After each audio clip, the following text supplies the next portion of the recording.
Good evening, everyone. We are here with Auntie's advice, y'all. Hey, Auntie, how you doing, girl? I'm fine, boo. How you doing? I am fabulous. Thank you for Good. joining me for my second mukbang. Woo! So, hey, everybody, this is Auntie, and I am live with Sarah. And tonight we are mukbanging. So, I am out here to let you know that you should be going over to Sarah's channel to get the full mukbang. We will be talking about Married to Medicine and other topics as well. So Sarah's page is Simply Sarah. Okay, Simply space Sarah Sara. And so that is where we are live and mukbanging. Okay. So if you want to get in on the conversation and you want to have a good time, we're going to do that. We have no time limit. As far as how long we're going to be out here, this is just going to be like a good old girls chat, good old guys chat, nice little pajama party up in the house. So if you are interested in mukbanging with us and seeing what we're going to be eating, come on over to Simply Sarah. If you do not have the address, it is on my YouTube channel in a video that I did today. Hey, Zena64. So if you go to that video, on that video, down in the description box, there is a link to Sarah's page. Okay. So once you look at that video. I think the video is what's the title of the video, Sarah? Ooh, I believe. Let me double check. I believe it was. Mukbanging with Sarah. I think so. Oh yeah, mukbanging with Simply Sarah tonight, talking married to medicine. Okay, the name of the video is Mukbanging with Simply Sarah tonight. Talking married to medicine. So do not forget to go over to Simply Sarah's and join us tonight in our little pajama party. And get your snacks, your drinks, or whatever, and let's go over there and talk some crap. All right, love you all. See you soon.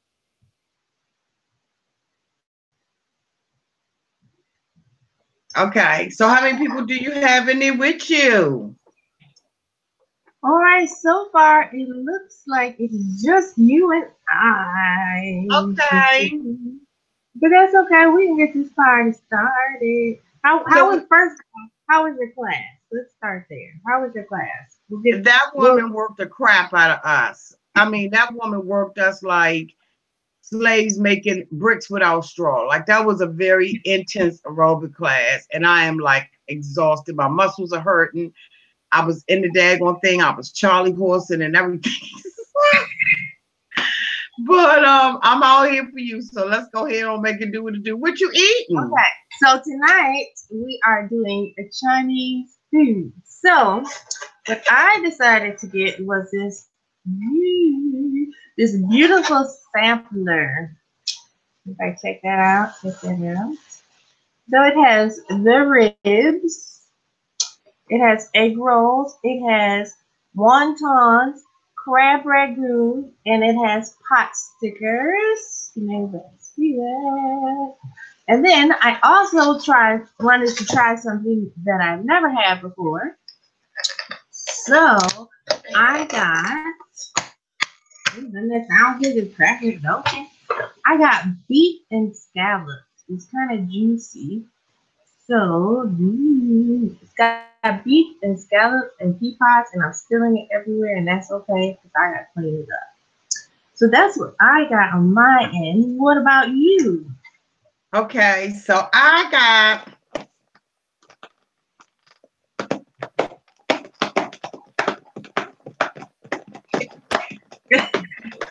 Crank it, crank it, crank it. okay, that was a drum roll. I Right. got okay. Now you done banged it so tight you can't get it open. Okay, I got basil, fried Ooh. rice with with garlic chili sauce. Oh, that sounds. And then I got some chicken wings. I got some little Mm. wing dings. And I got different flavors. I got this is buffalo. This is like a ranch. And this is like a southern. And then because I just left the gym, I got a salad with some chicken salad and some bacon on it. And then for dessert, I'm drinking Diet Coke. Diet Coke. And You know, then I am for dessert, I got a coconut cake slice. oh, I'm drinking good old fashioned water out of my fancy glittery Kiss Me I'm Irish cup tonight. Oh, that's cute. I can't turn it upside down to show the glitter because then I spill my water. That's right, but you can see the glitter. You can see it.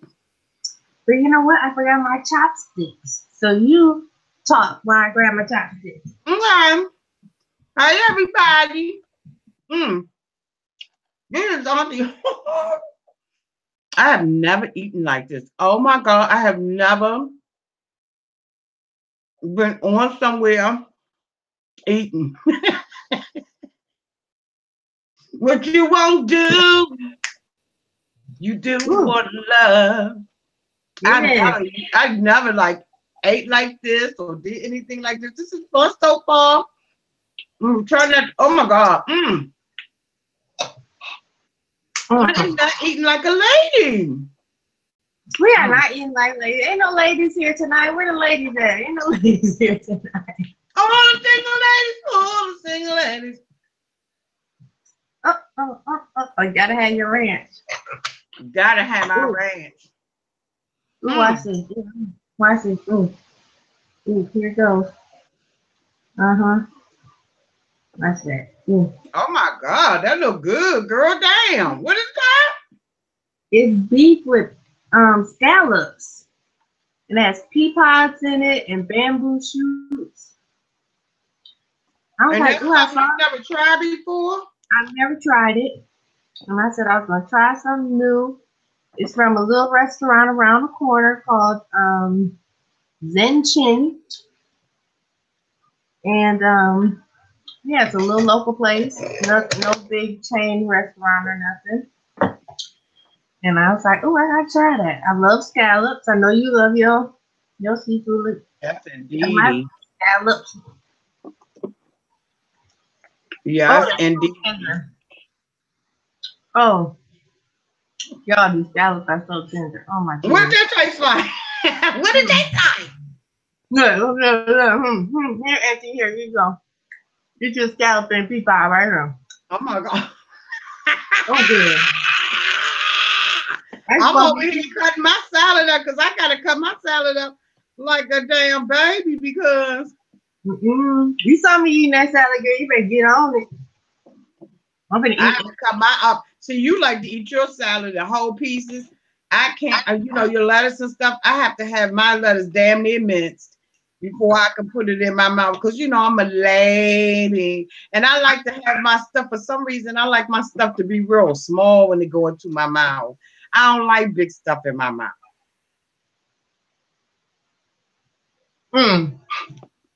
Well, I'm gonna try one of these little ribs for you. Okay. See the Yeah. ribs? Girl, you eating that? I don't mind big stuff in my mouth. Did anybody come on yet? Did they come on yet? Up on the side, and I don't see anybody in the live chat. I'm wondering whether or not you put it on. You did it right. It says stop live. Then I'm live. Hold on, let me see now. See if we live, y'all. Because I don't see no numbers. I think something is wrong or not connected or something, sir. I'm serious. Because all the stuff that they usually show you when you live, it's not showing any of that. It says I'm public. It says I'm live. Can you look at it from your phone? Hold on. Because I sure hate for people to miss this good old eating. You know what? We may have to go to my channel and just introduce it another way because ain't nothing wrong with that until they get used to it and acclimated because they can't. It's showing me that we live. How many people in there? It says we got 12 people watching. Oh my God! Hey y'all, are y'all gonna chat? Okay, so is your chat on? No, my chat is on. I don't know why I can't see it over here on the side. I got my chat open over here on the side. But is your chat? It says group chat over here on the side.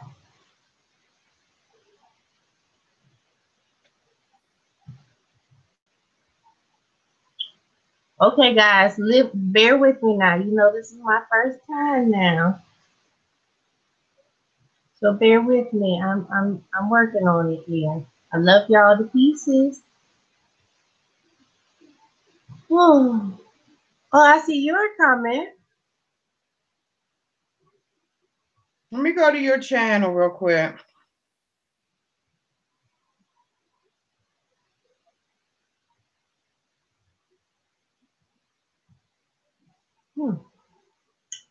Yeah, we got comments. We got Sophie's Papers. We got Kathy Kwan, Vera G, Sherry, Nola Baby. Hey, Nola Baby. Brandy, we got people out there. Hey, y'all. So I'm gonna go back and eat my ribs. See, they out there, y'all. Oh, your chat is on. You just didn't set the chat up so we could see it. They on here. I know. I'm just letting everybody know. Brandy said they might have to restart. Hey, Boo. Hi, Lady Miriam. Yeah, they out there. I see them in the chat. Oh, we got 14 viewers. They on here, sir. I see them. And I love each and every one of you. Hey, y'all. Hey, Josie F. She said I had to go cozy corner to find you. What y'all eating on out there? Right.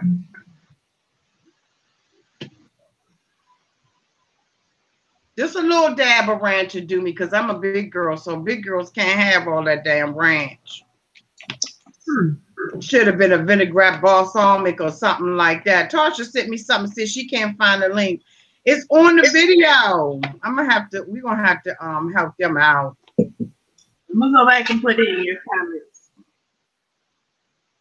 Okay, y'all. If anybody can't find the link, oh well, they can't hear me if they ain't on the page. Ain't that right?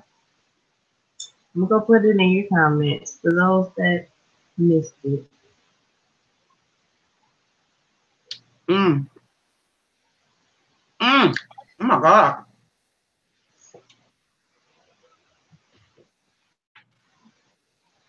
Oh, goodness. I usually don't eat Sophie papers after 6 o'clock, but you know when your little niece call you and ask you to go live, you go live.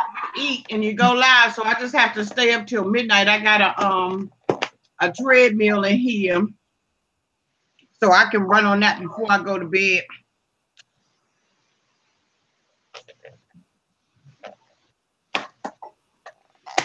Hey, Kim from Philly. I see your comment, girl. Okay, so I had a rib. The ribs are outstanding.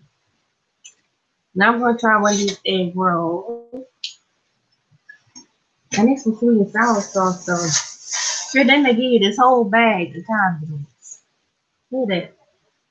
Yeah, everything from root to this bag. Okay. Okay, so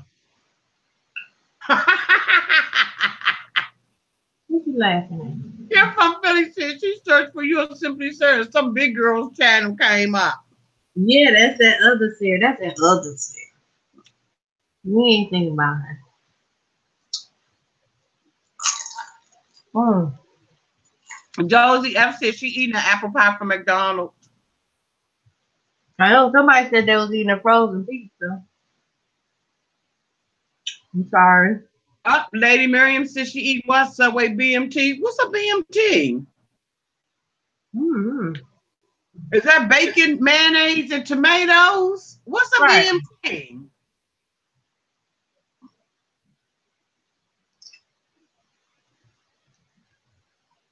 Okay, y'all. So, did everybody watch Married to Medicine Part 3? Yeah. Mm-hmm. Mm. Mm-hmm. Tell you something. Mm. It started out with Quad and Dr. G and that whole little cheating scandal.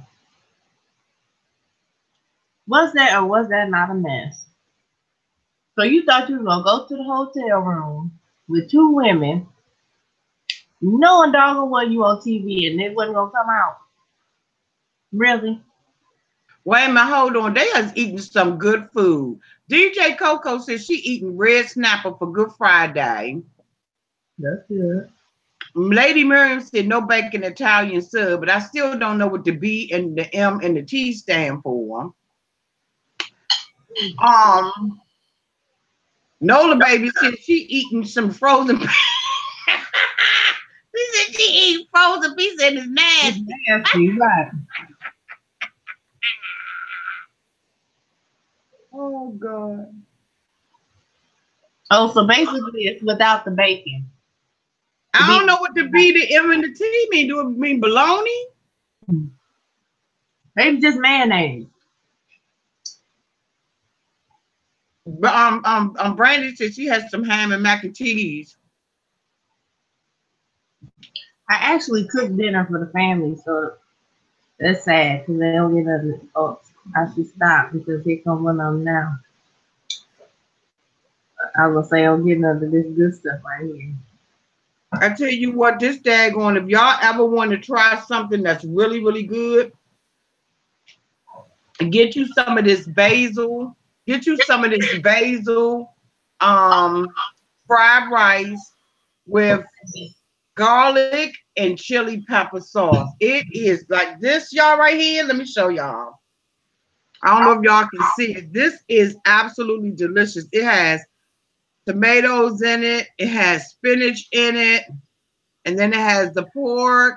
And it's hotter than the 4th of July. And guess what? By the time tomorrow comes, it's going to be burning the stew beans out the backside of my body. But it's so good going down. Mm. This is so good. It's so hot. Ooh.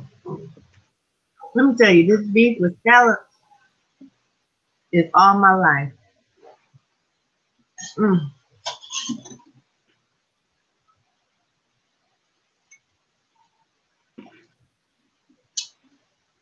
Okay. Murray the medicine. Go ahead, sir. I'm ready. Okay, so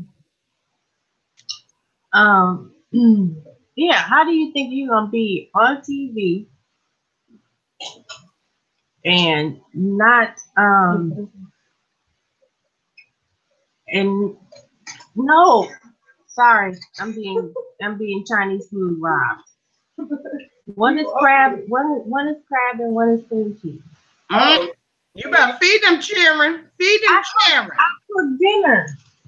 Okay, shush, shush. Okay, so how do you think you're gonna be on TV and take some women to a hotel and not get busted? Like really? Like come on, he knew better. Dr. G knew better. Him and his friend knew better. And I hope his friend is married and got busted too. I'm sorry. You know, like Dr. Heavenly said, if you don't want to be in the marriage, then get out. Just get out of it. Don't do that foolishness. You know. Yeah, well,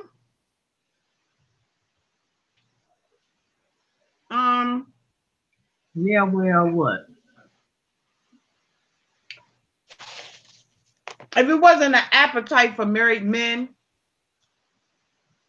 he wouldn't have been able to get away with that. See, the thing about it is, I think that what a lot of people don't understand is that there is an appetite for some women for married men. That's what they like. That's what they enjoy. Um,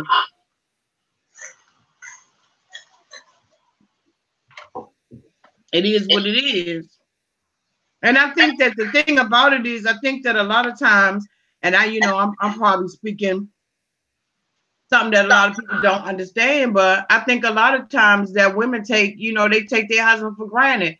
Qua goes out and she goes and buys a car and all that kind of stuff, and she living how off the hog, and at one point she was happy being the wife, and then the next thing she's complaining about um going into his office and doing stuff, and he don't appreciate me, and knick-knack paddywhack, give a dog a bone. Then all of that stuff before you married him. But she had an opportunity to marry a doctor, so it was like, hey, I'm gonna make it do what it do. I mean, whatever. Right. I think that It's kind of like, from what I get from Quad, is that she's kind of like living the hood street life. And when you live in that life and you get the opportunity to marry a doctor, hell, who wouldn't want to leave the street hood life to go marry a doctor? A lot of women are looking for that opportunity. And she took it. That's kind of what I get from Quad. Now that may not necessarily be the truth, but from what Mariah has said about her, that kind of seems like what she's done. Lady Marian, I could try and do a tutorial on chopsticks, but I don't know if I'm the biggest pro of chopsticks myself, my love. Oh my God. Hold on. Come out. This pot sticker right here, I don't know who's pot stickers out there. I love pot stickers. This pot sticker, y'all, with this little pot sticker sauce, make you want to go slap Quad, Dr. G, and Andy Cohen. So what's inside of a pot sticker? It's like usually ground up pork, with like onions and vegetable, like a light vegetable, usually like onions. And it's basically like their version of a dumpling. You can get them pan seared or steamed. I like them pan seared because they have like a little crunch on them. Okay. Oh my goodness. I'd throw a flag on them. One feel for them. Okay. Girl. All right. This look, I don't know what. I got a plate full of snacks and a plate full of. Oh. I'm over here losing my mind. And then they go give me, on the little list of what was on the platter, right? They said shrimp chips, right? I'm like, okay, I already know I ain't gonna like no damn shrimp chips. Let me show y'all these damn shrimp. They gave me 4 shrimp chips. Look at this. Look at this pathetic little. What the hell am I gonna do with these 4 little pathetic shrimp chips? What is it? It's like a I want to say it's almost like a dried. I wanted to say it's like a pork rind, but it's not. It's like a. Is it shrimp skin? No, it's like shrimp flavored. You remember? Okay, this here I'm explaining. You remember that candy that you used to put in your mouth and it would melt? It was like a saucer and it would melt and it had the little beads on the inside. No. You know what I'm talking about? Like the little saucer. It was almost shaped like that. It was almost shaped like this. and then you put it on your tongue and it would melt. They said, did you get a fortune cookie? Yes, y'all. I have several. Damn. Let's see apparently this was this platter right here is for two. So yeah, I'm eating for two, but not eating for two. Y'all know what I mean. Don't put that on me. So you saw my dog playing with her plate on the other side of this computer monitor and started picking. This feels funny. I ain't never did this before. Right, you eat too cute. You ain't smacking. Hmm. I said, you eat too cute. You ain't smacking. I told you I be having my food in tiny morsels. That's why when I be going out and eat with my friends and stuff, I'm always the last one to start eating and the last one to finish eating. And everybody be complaining at the table because every time I get something, I modify my damn food. Because here's the thing. Here's the secret to it. I know you do. If you get your food right, you know, you go up there and you be like, let me get an order of pork fried rice, basil pork fried rice. You don't know how long it been sitting. So for me, I like my stuff fresh, but I don't want to cause no problems because I don't want no spit in my food. I'm saying allegedly. So what I do is I be like, and take the onions out. Or take the egg out. Because I want my rice like fresh out the wok. I don't want my rice that been sitting in, you know, this little bucket all day. And then the little egg they put in your Chinese food, that been sitting all damn day. And then the pork, but no, you know, give me a little dazzle. Take the bean sprouts out, take the onions out, take the egg out. And they'd be like, oh, so you want peas and carrots? No. Did I ask for peas and carrots? Damn it, no. I just want I want the rice and the meat. That's all I want. So you gotta always modify your food. Like if I go to McDonald's, I don't want a Big Mac that just been sitting there. What is that? Feathers flying around. I don't want a Big Mac that been sitting there. You know what I'm saying, sir? I want a Big Mac that got special sauce, just a little bit special sauce. No pickle, extra cheese, and I want the meat, you know, like well done. Because then I know that you ain't gave me no burger that could have possibly just been sitting there and somebody, you know, came in the store out the drive-thru and was like, you gave me the wrong sandwich. No, So I modify everything I eat. My friends complain all the time. You want the meat well done. Okay. Yeah. Rachel said chopsticks are good if you're on a diet. Yeah, especially if you don't know how to use them. Exactly. I think that's our point. Girl, y'all are a mess out there.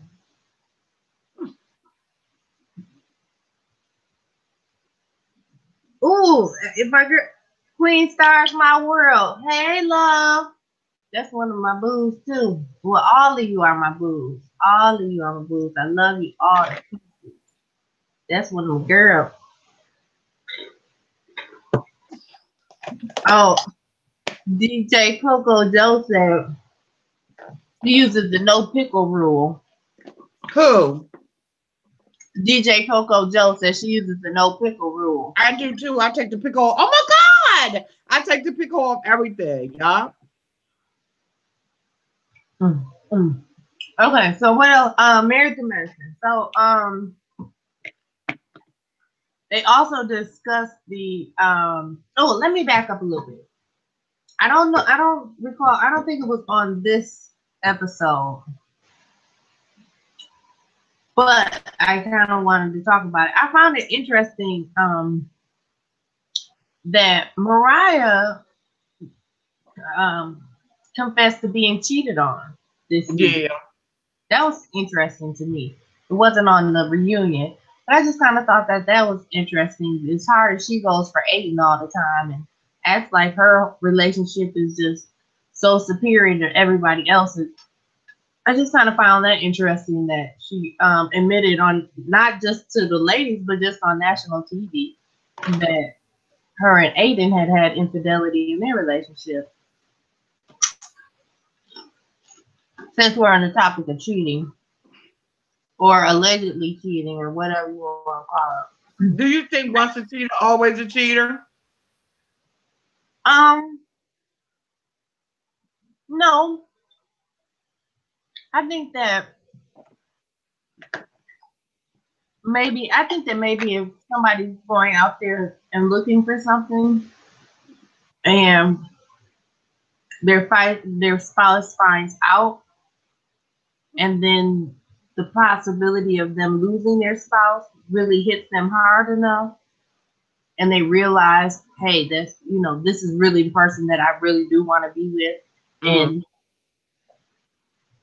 damn, I don't want to lose them, they wouldn't cheat again. You know what I mean? Like, does that make sense? Like, damn, no, I don't want to lose this person. This really is who I love and who I want to be with, and I made a foolish mistake. I could see them not cheating again. But how is cheating a mistake? That's the first thing. No, I don't mean like, oh, oops, I accidentally cheated like that. Like, I mean, like, I wanted to cheat. I stepped out on my marriage. I thought that's what I wanted. I thought I wanted to date somebody else, or I thought I wanted to have a side chick or a side nigga, whatever you want to call it. And once my spouse found out and threatened to leave me or take my kids or move my family, I realized that nothing was more important to me than my family, and I don't ever want to lose that, and I never wanted to again. You know what I'm saying? No. Like, that's what I mean by it's a mistake. No, because I think that if you cheat, you meant to cheat. Shoot. Yeah, I said he meant to cheat. That's what I said. They meant to cheat, but they realized that it wasn't worth or what they expected, or they realized that what they had was more important. Like, they realized that, damn, that home and their family and their wife is really, really what they want. Like, losing that is not what they want to do. But you need to consider that before you go out there and cheat. You ain't got to do the act before you start considering that. That's why for me. Right, but sometimes they think, oh, I'm tired of her nagging. Oh, I'm tired of this. I'm tired of that. I'm gonna find somebody who ain't gonna nag. So they go out and find these chicks. Queen Stars, my world said it takes pray. I'm sure she meant prayer, forgiveness, and move past the cheating. Yeah, but you think, oh, I want somebody who ain't gonna nag me, or I want somebody who does this, and that, and then you go out and cheat with the girl that might not nag you or something, and then your wife threatens, okay, I'm gonna leave you, I don't want to be with you anymore, I'm gonna take the kids, and your whole world falls apart. Like, I don't want that. I don't ever want my wife to leave me, or oh, I didn't, old. Everything just flips upside down, and you just didn't realize that that's not really what you wanted. Like, you'd rather deal with the nagging than have everything crumble around. I don't know. I'm in love with the cocoa. What's I'm that? in love with the cocoa. What's that? What's that? I want that. Girl, this is a daggone piece of buttermilk cake, buttermilk coconut on it, girl. Buttermilk coconut. Oh, I don't like coconut. Mm, I do. Mm.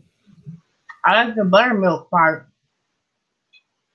Let me get these damn people over here and find out what's going on with these people. But Yeah. I think that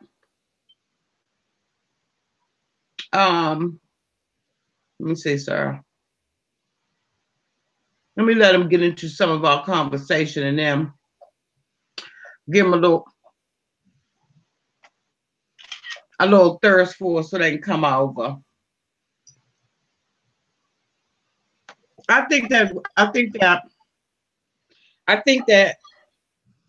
before you consider all of that and you come back and you make a decision that you're going to cheat on somebody, You need to make all of those decisions on the giddy up. And we're all over at Simply Sarah's having a discussion about Married to Medicine, talking about cheating, talking about divorce, life after divorce.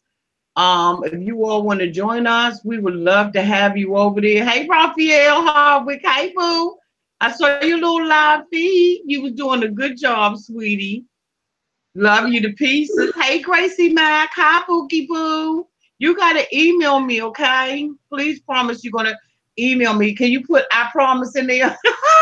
I need your phone number, Gracie. If you could email that to me at Auntie's 2 cent at Gmail. Hey, Jaden 2.0. Hey, Lena S. Happy weekend to y'all. You can't find Sarah. I know there's a lot of people. I saw it flashing up on my screen. A lot of people been hitting me up saying they can't find it. So I think that one of the things that Sarah is going to do is, Tell them I put it in in the comment section of the video. She said she put that's right. Oh, that's right, Gracie. Remember the thumbs up, everybody. Hey Tasha. Tasha, I saw your thing where you said you couldn't find me. Sarah said she put the link. You put the link or the name? I put the link to my page. She said she put the link to her page inside of the inside on my page in the comment section. So if you're unable to find that for tonight, I don't want anybody left off of it for all of y'all that can't find her. So we're gonna go ahead on and try to do just a little teeny bit of streaming from here so that y'all can get in on the conversation. I know that Sarah will want that. You know, she wouldn't want y'all to miss it because y'all can't find her. So I'm gonna have this up for just a little bit so y'all can get in on some of the conversation. Hopefully you'll be able to hear Sarah. But one of the things that Sarah is gonna be, I was gonna say, after you end this live, I can put it in the comment section of this video as well. Okay. And then two, we're going to be opening up the phone lines because we want to be able to hear from you all as it relates to Married to Medicine and stuff like that. So if you over there, you're welcome, Tasha. You're welcome, no problem. So right now we're talking about Quad, Dr. G, basically, you know, trying to have an adulterous relationship, backed up out of it, and decided that he was going to leave out of the hotel room. And then Sarah mentioned that, okay, she put it in there. And then Sarah mentioned that Mariah had mentioned that her and her husband also had some infidelity in their marriage. And so right now the discussion is, you know, whether or not a person is going to, you know, if they cheat, are they always a cheater? Sarah believes that, you know, a person may cheat and they, you know, they regret it after the fact. And I believe that a person should regret it before the fact. Before you even go out there and start cheating on somebody, you need to know that, you know, there's going to be some serious. Okay, Tasha said, okay. So y'all let me know when y'all get in there, okay? But I think that a person should weigh out all the consequences before they even go out there and cheat. And that's one of the reasons why, for me, all my life, I've never dealt with a cheater or anybody that I even suspected of cheating, because once I suspect that you're cheating, the trust is gone, and a relationship is zero without trust. And I have a forgiving heart and an open heart, but that's just something that's one of my non-negotiables. Okay, you going now, Tasha? You got it. So y'all let me know when y'all over there. Thank you, Tasha. Sarah, Tasha's coming over. Okay, I'm looking at the comments. Waiting to see who comes over. So we're going to be taking live phone calls, and I don't want y'all to miss out on that. Right now, Auntie is eating some coconut cake. Can y'all see this? Can y'all see this cake? It's so good. Oh, Tasha, we got Tasha. Okay. So go ahead, Sarah. Hopefully y'all can hear Sarah. What are they saying in the comment section? Are you reading comments too? Yeah, I was just kind of talking to him. We got Rachel's in. Rachel said, "I never trusted." Okay, wait. Responded to somebody. Rachel said, "My ex-husband was nothing but a cheat, liar, and the rest. But I did give him 3 strikes you're out. Too many. Yes. Always a cheat. Girl, Rachel child. Three Huh? strikes? Yes, she God, did. hey. She said, you're right. I never trusted him, and I just got with life and got divorced. Well, I'm glad you got, I just good baby. Honey boo boo, I'm glad you got with it and got, I don't know if there were children involved and that's the reason maybe you hung around or if you just decided to, you know, try and work through it. Thank you, Lily. Lily gave me a shout out and said good luck with my new channel.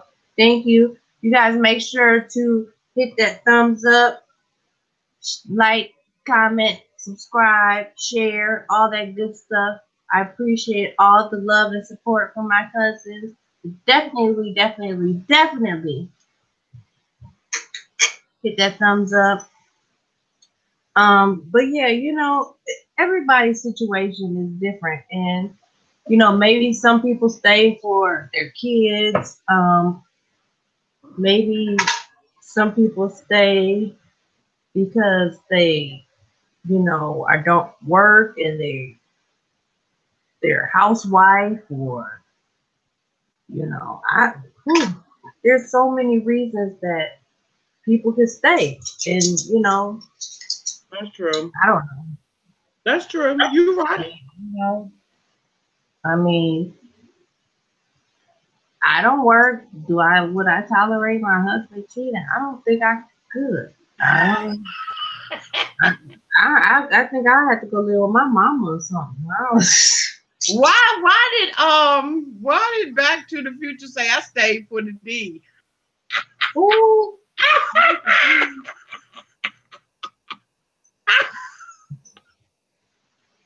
mm-mm. Oh my God, but they say cheating D is the best D you can get.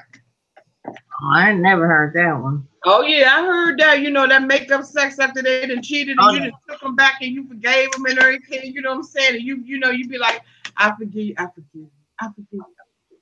I love you, I love you. I'm so sorry, I'm so sorry. And you get to making love, and then the whole time, in the background, it's saying, "Who's making love to your old lady while you was out making love?" right. Kim from Philly said, "No dirty D." I know that's right. Because you know what I I had was, mentioned it. I was gonna say, didn't we have a conversation, or didn't you have a conversation like that before, where you said if somebody cheated, you would have to get all kinds of tests and all that stuff before Absolutely. they could touch you? But then why would you even want to go through all that? You know what? That's why I wouldn't take somebody to back that's cheated Yeah, like that's true. under any circumstance. There's no circumstance whatsoever other than I just my other than now, if my vagina's not working anymore and it's broke down and then I took it back to the factory and it's never gonna work again and all I want is companionship and I just want you to hold my damn hand, then I'll forgive you for cheating. But if my vagina's still working and we plan on making love and having sex again, the trust is gone. I don't know where your penis has been. There are so many articles that are out there, particularly in the Washington D.C. area, that talk about older women getting HIV and AIDS. You go 50 years of your life and you decide to date somebody or your husband comes back because he's been out there with some young woman or some young man or whoever he been out there with. And then he comes back and he brings me a STD or something that's going to kill me for the rest of my life. I don't want it. I mean, I don't want it. And then, I'm the type of person that every time something will come up, I will be throwing it in his face. And it's not fair to have to make a person live under those kind of conditions. It's Right. totally unfair for me to do that. And I am that type of person. And I think that when you know what kind of person you are and how you roll with it, lean with it, rock with it, you know, Merlin Alfred says stripes be on your PP. Lord. Merlin and everybody else that is out here, this conversation is taking place over at Sarah's new YouTube channel, which is Simply Sarah. It is down in the comment section.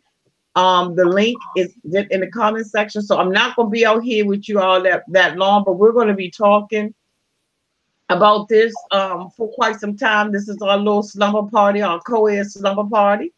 Hi, Latasha. How's your supervisor, Latasha? Turn your head, sir. This is for grown people. Latasha, how's your supervisor? He's still crushing on Auntie. Ooh. Okay, no, let me stop.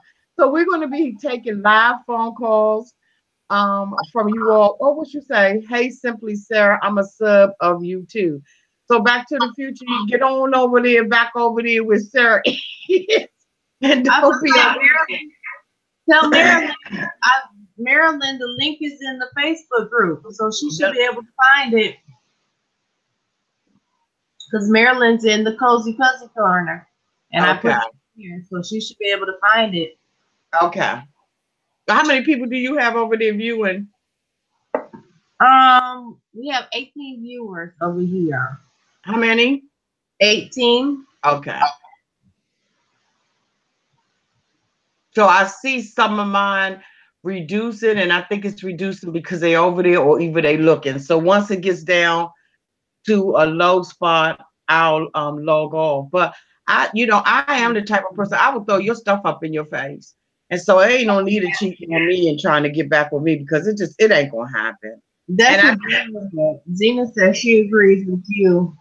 She said she would be doing the same thing and throwing it right back in your face. And Josie F said, "What happened to Big Papa?" Big Papa never called me. I think it was too much going on in Marley's life, and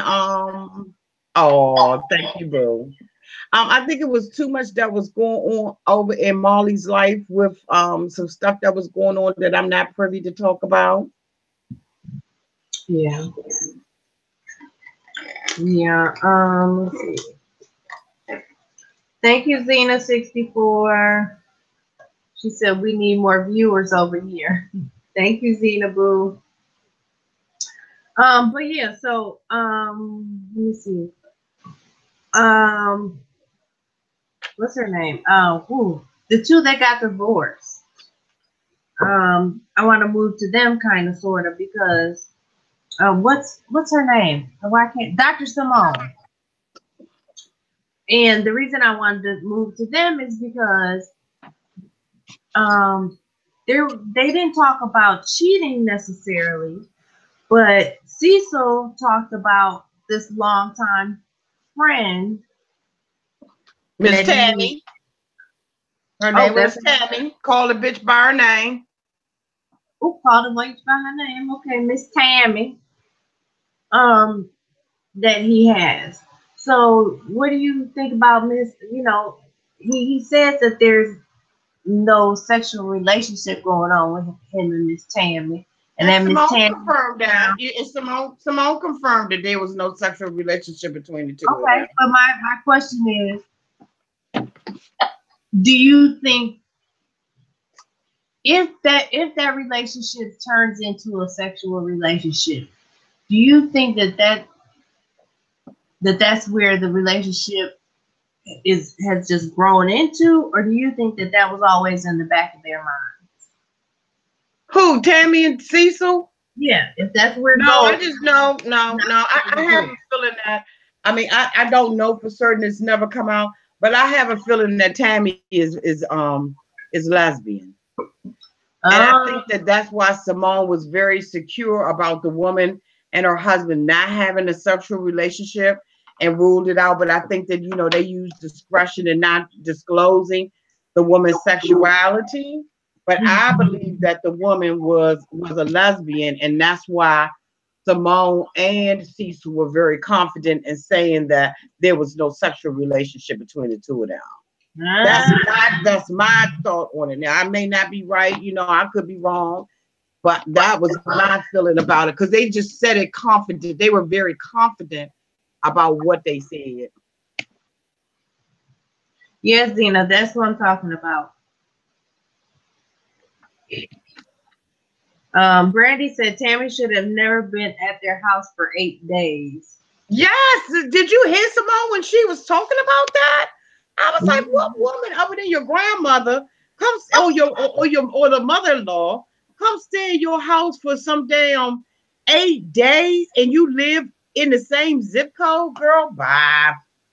They too tight. I was wondering what was up with their relationship.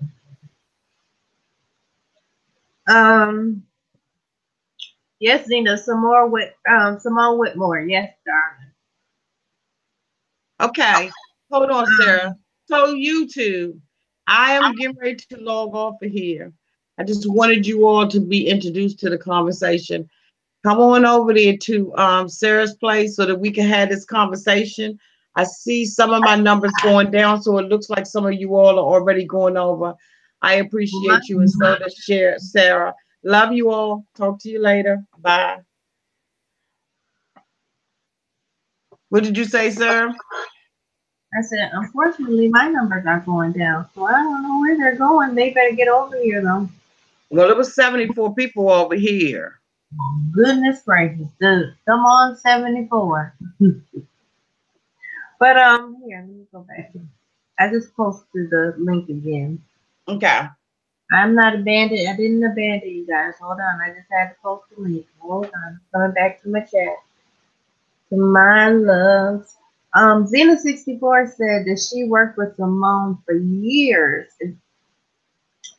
You worked with Tammy too, or just Simone? Just Simone, right? Because I know she said she was very serious. I'm surprised. I'm going to have to call her. Girl, where you been? You haven't watched the show?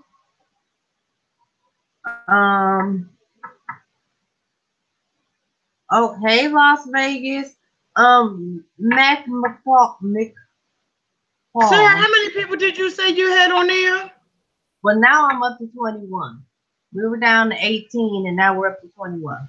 Okay, so the 21 is always, you always have to, there's a different configuration in the numbers. Right. So even though it says 21, that means there's more people out there than that.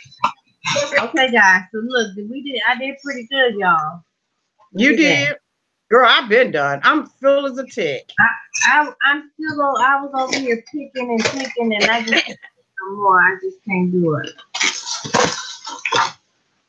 So here, okay, Auntie. You want number 1? You want number 2? Or you want number 3? We're gonna give you pull you out a fortune. Fortune, yeah. So number 2. Number 2. Number 2, we're gonna read your fortune. Oh shoot now.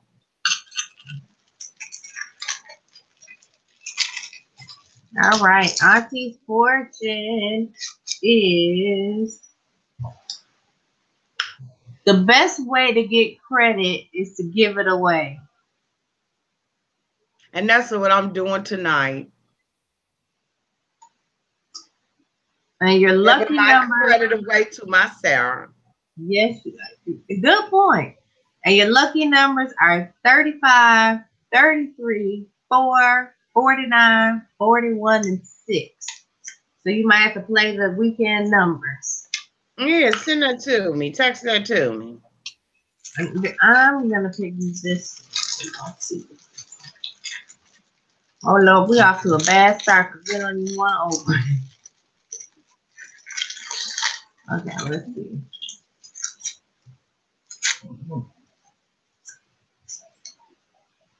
Look how your subscriber numbers went up. It still says 21. No, it's not. It's 40 subscribers. Oh, my subscribers. Oh, okay, yeah. I'm thinking viewers. It says, well, And then one, it's not 21, it's 23 people on here. yeah, it went up just that fast. It says, when one door closes, another opens. I'll take that. I'll take that too. Amen, amen. All right. So, okay. So, if, dun, dun, dun, if anyone would like to call in and give their opinion or talk about the topic at hand, I will give the number and Hey, open up the line. Open up the yeah, line. open up the lines. You guys can give us a call and give your opinion or say hi. Anything you'd like to say. Keep it short and sweet because I'm sure other people would like to call and say hello and all that good stuff. So kind of be um, kind and courteous of the next, next person trying to call. And yeah. So if you are ready, the number is 414 400 9630.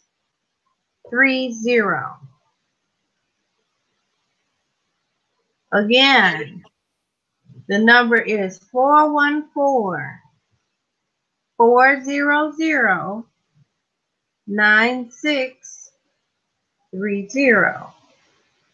I will type it in the comments. 414-400-9630. Yep.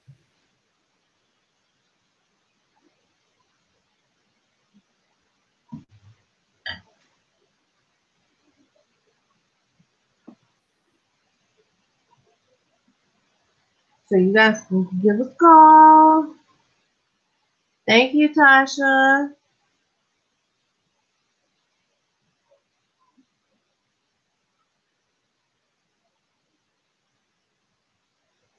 Tell them I said hi. We talked to them there, my favorites. Oh, she's talking to Zena. Who's been dodging you, Zena? I think she's talking about,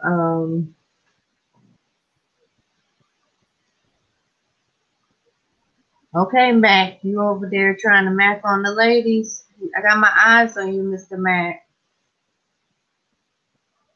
He said mad love to all of the fabulous women in the house tonight. Watch, Mac, I'm watching you. Mac, thanks for coming over. But yes, thank you for coming over, Mac. He's over in Vegas. Oh, I know Oh, it's she said Jackie and Simone been ducking her. oh, Jackie and Simone. Come on, y'all, call Anybody know what to call? 414-400-9630. Yes, come on in, weigh in on the subject. So, okay, what else happened on this episode? I Anything else? think it was really good that I think it was really good that everybody rallied together because Simone, really did not want to divorce Cecil. And when they ended up having a break and all the couples came, and rallied behind them, and really talked to him about Tammy and made him understand. And, you really could see the community and the love between them. Like they all really love each other. They cast members, but at the end of the day, they got mad love for one another. So I really loved that. Absolutely. I think though that they were kind of a little aggressive in wanting to almost like no, you guys gotta work it out. You can't break up. It was like it was too little too late. I think she said that she had a week before her divorce was finalized. Like baby, it's once you're that close, it's too late. You know, maybe in the future they can work on rekindling things, but when you're at that point, it's too little, too late. One's in the south house, one's in the north house. That's it. It was over. But she said it had gotten to the point where when they were going to their son's games, one was at one side of the gym and the other was at the other side of the gym. They weren't even sitting with each other at the son's game. True. So, you know, I mean, when you can't even sit next to each other to cheer on your child, that's, you know, pretty bad. You're at a pretty bad state. True. But you know, So, a lot of couples are at those spaces, and Xena 64 says she think it was scripted. It sounds like a scripted thing, and it may have been, but I don't know if I haven't spoken with Simone. I mean, okay, Simone needs to get her grill fixed. Braces are the best. Are your best friend? Oh, Mac, I thought you was talking about all the pretty ladies. I'm not a hater, I'm a celebrator. What? Mac needs to call in, so nobody's going to call in. So we got the number we got the number out there, y'all. We would love to hear from you all, even if you just call and say hi. Oh, I'm getting a call oh, they hung up. Who called? It might be your little cheap phone. I got the same phone you got, lady.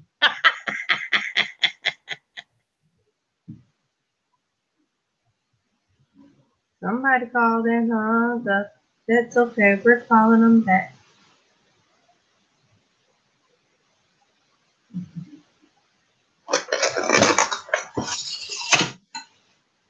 Tomatoes. Do you not see the alarm? Are you coming to get the alarm?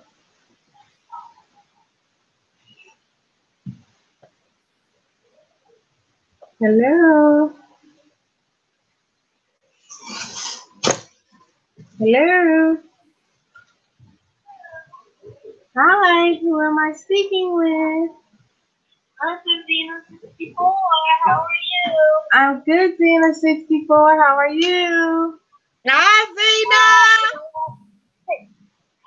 Is that Auntie? Hey, Clink, clink, clink.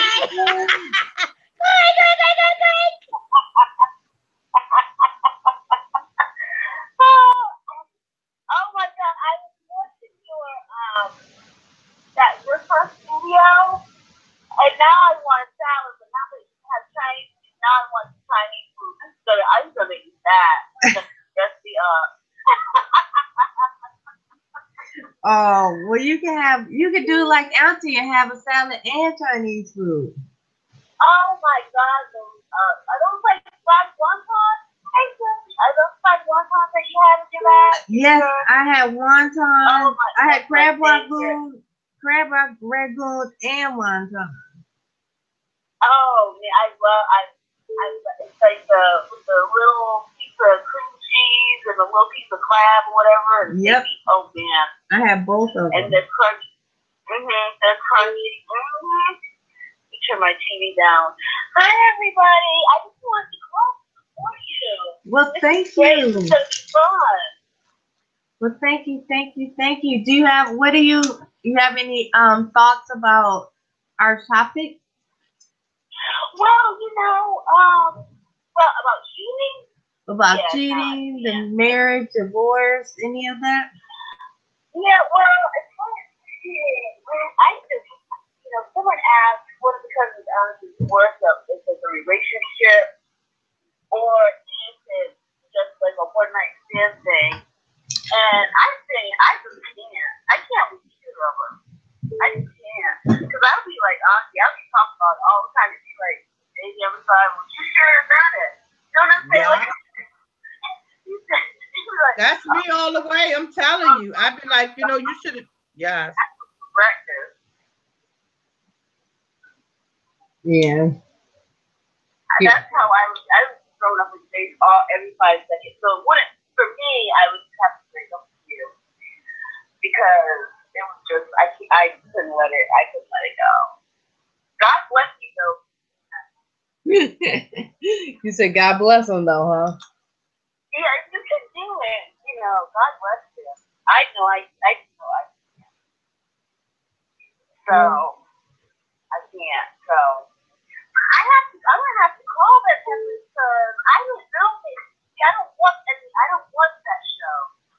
So I gotta call Simone and Jackie and find out what's going on. I tell you, Zena 64, you know everybody in Atlanta. Yeah, it's funny because you can. I guess anyone can here. I guess you can get a reality show real easy because this camera's all over. Let's go downtown and land. There's a camera there. There's cameras all over the place. But I guess I'm just surprised at Simone. Not so much Jackie, but just I'm surprised. Let me just say that. But I gotta call and find out. Look, Mac, hold on. Wait a minute, Zena. Mac, we have another caller on, and you keep calling. You gotta wait till the other caller is done and then call back. Okay, honey? You keep calling, and I'm not gonna answer until the other caller is done. So give us a couple minutes and then call back, please. Okay, Zena. So who said Simone needs braces? Oh, they didn't. Oh, said that Simone needs braces. Someone said Simone needs braces. Stop it. They need to stop that stuff. You guys are not right. I didn't do it. Wasn't me. But I just wanted to support you and say, hey, and also I can't find your super chat. I wanted to say that too. I just see a super chat. But, Well, since I'm new, I can't super chat just yet. I don't think. Okay. All right. Well, hey, cousins. See you before. You guys have a great night. I'm gonna sit back and listen to everybody. We love you. Love you. Thank you for calling. I appreciate it. Okay, love you guys. Okay. I'll be talking to you. All right. Talk to you soon. All right. Well, that was nice. Oh, okay. Here we go. We got another caller. And then as soon as I accepted it, oh, here we go.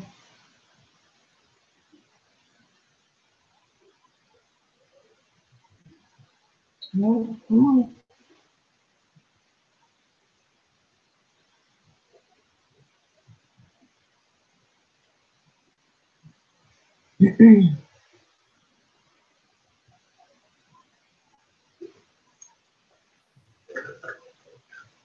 Okay, we're gonna see who's been blowing our phone call. Oh, hello. Hi there. Hi, who do we have calling? This is Big Mac in Las Vegas, baby. How you doing? I'm good. What's up, bro?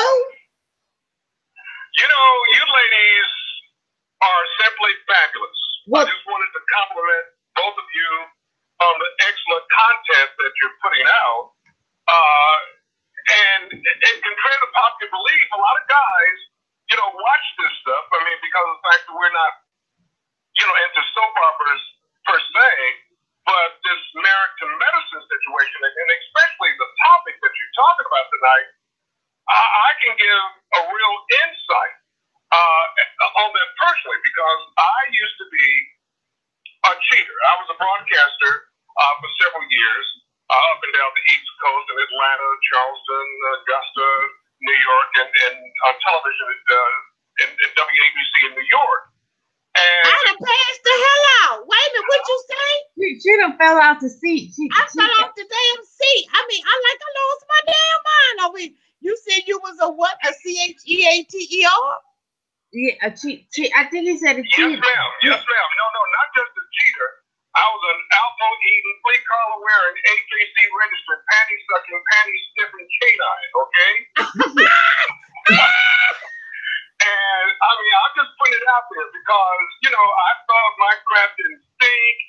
And when you are in that particular limelight, you sort of start smelling your own drawers, as my daddy used to say. And what happened was that sort of cured me. I was in Augusta, Georgia, working at WRGW Television. I was a news anchor there during the early 70s or 80s, I think it was. And I was seeing this girl, particular girl. Her name was Margaret. I'll never forget her name. And for those of you ladies that have seen the movie, I think it's Goodfellas, where what's this guy? There's a scene in the movie where he was cheating on this woman, and he was running drugs, and he was getting ready to go out, and Karen pulls the gun out on Ray Liotta. That's what Ray Liotta, and that was me. I was on the bed, on my back, and she had straddled me and pulled out a friggin' 38 Smith & Wesson stuck-nose and a brother. Okay? Bitch. So go ahead, tell me more. Tell me more. The panther pits and the pickle and prune juice out of my monkey behind. And from that point on, I say, you know what? If there's a situation that I need to go outside of my marriage or my bedroom for anything, then I don't need to cheat because, well, not to mention the consequences are extremely dangerous. Okay, here we go. So you're down my alley now. You're down my alley. I mean, girls, can we talk? This woman is a freaking doctor, and, you know, her grill is jacked up. I mean, can we say, diva? I mean, come on.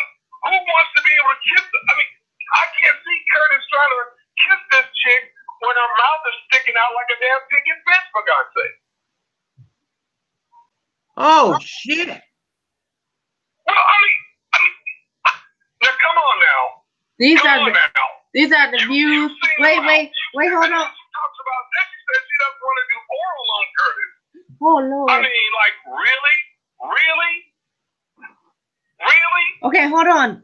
These are the views of Mac and not the views of Simply Sarah or Auntie's advice. I know you said you wanted a guy to call, and I'm calling. So I love your honesty. I love your honesty. I used to be a dog. I'm not that way anymore. I'm saying, you know, why I did it, and it was because for several reasons. Number one, you were not getting the proper affection and or attention that you were trying to glean from the person that you were with.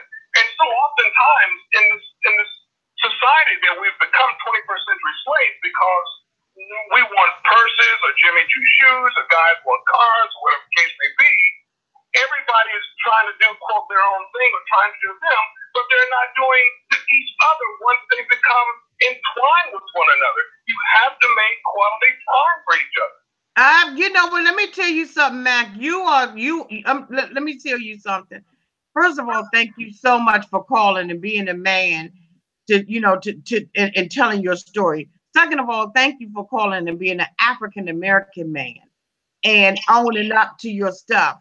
You know what I'm saying? Third of all, thank you for being an African American man who is owning up to your stuff and have moved past that and has gone into another place of maturity and how you handle your relationships and stuff like that. You're talking right upside my alley, because that's exactly what I was saying earlier. When you are the type of person who is a cheater, and I asked the question, once a cheater, always a cheater. And you basically said that, you had all kinds of adjectives, synonyms and antonyms that described the kind of cheating that you were doing. And I respect that, because a lot of men need to come forward and they need to just say that, that's what they are. And they need to say, you know what, this is who I am. I'm a cheater. I think I'm all this in a bag of chips.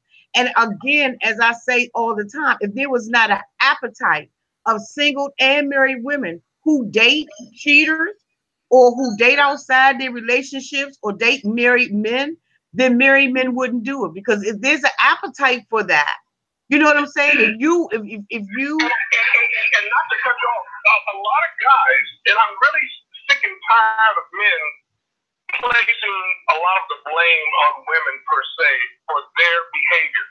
And they always, well, if she wasn't giving it to me, I was tempted, and it was the alcohol. That's BS. You are grown-ass men, and unlike animals, we as human beings have control over our sexuality. And I'm sick and tired of black men using this lame excuse, talking about, well, I was tempted, and I had to go out, and I was with my boys, and we were drinking. My thing is, once you are in a committed relationship with somebody, you don't hang out with your boys. She doesn't hang out with the girls. I mean, I'm saying like single people. And because my thing is, my woman is my quintessential best friend, my best friend ever. And I don't want to see a sunset or a sunrise without her. Oh my God, yes, absolutely. Space. Hell, if I want space, I stay single. But if I am going to get in a relationship with someone, the relationship is like a seed that needs to be cultivated and germinated. You have to pour water and give it the sustenance like sun for it to germinate. That's the same way in a relationship. And guys are so busy out here trying, they want their cake and eat it too. They want to still hang out with the boys or want to be frat boys and all this other kind of crap when they're not going out here giving the proper time, affection, and attention and compassion. And they always want to put the blame at the feet of black women. And that sickens me, that truly sickens me, how we black men are a bunch of sorry facts, not, and I'm speaking for as a former cheater, how we are not taking responsibility for our behavior, and we're not giving the proper time and attention to black women. Why do you think black women are so not necessarily angry? Because they're not getting the type of love. If black women were getting the type of love, they're getting the kind of Big Mac love, Lord have mercy, Jesus Christ, y'all be putting your hands up in the air if you want to testify today. You get what I'm talking about? Hallelujah. And the church said hallelujah. Hallelujah. And they want to go out here and cheat on them. Why in God's name do you want to do that? I don't get it. I don't understand it. I can't get over it. I cannot get under it. And it's a systemic problem inherent with black men nowadays that we're just freaking greedy because of the availability of the internet and things of this nature and workplace situations, that we are not getting proper attention and time to women.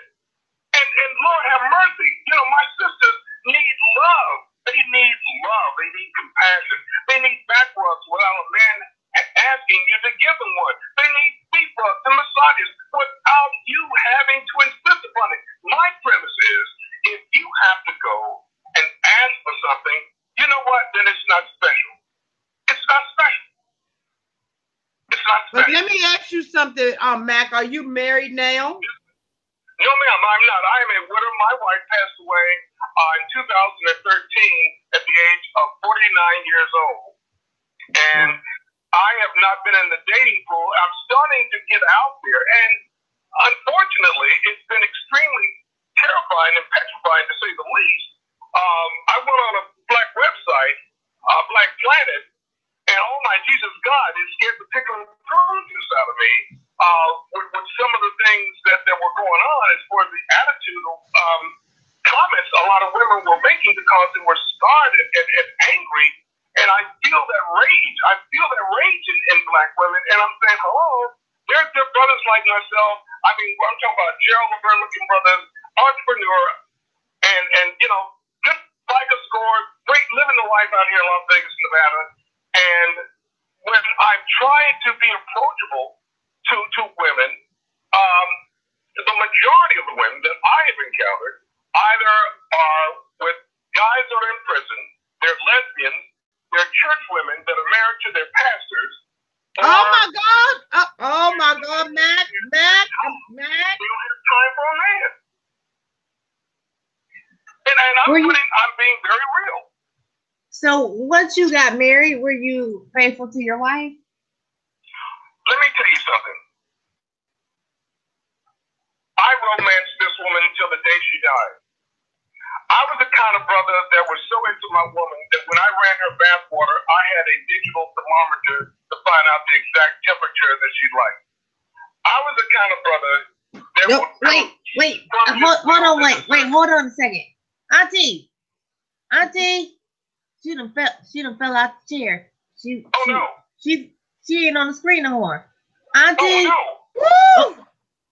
I swear to God, boy, I tell you, Mac, let me tell you something. Oh, I've been in retirement as far as, dating and stuff, but you going to make me have to twist my wig around backwards and peek out your daggone a wig cap. You say some more stuff like that. I'm the quintessential romance kind of guy. I'm the kind of guy that loves to. My daddy used to cook for his wife, and that's where I got the bug for cooking. I think cooking is so sexy. I like to make all kinds of exotic cocktails and drinks because if I have a woman that's working, had a long, hard day. First of all, baby, here's something.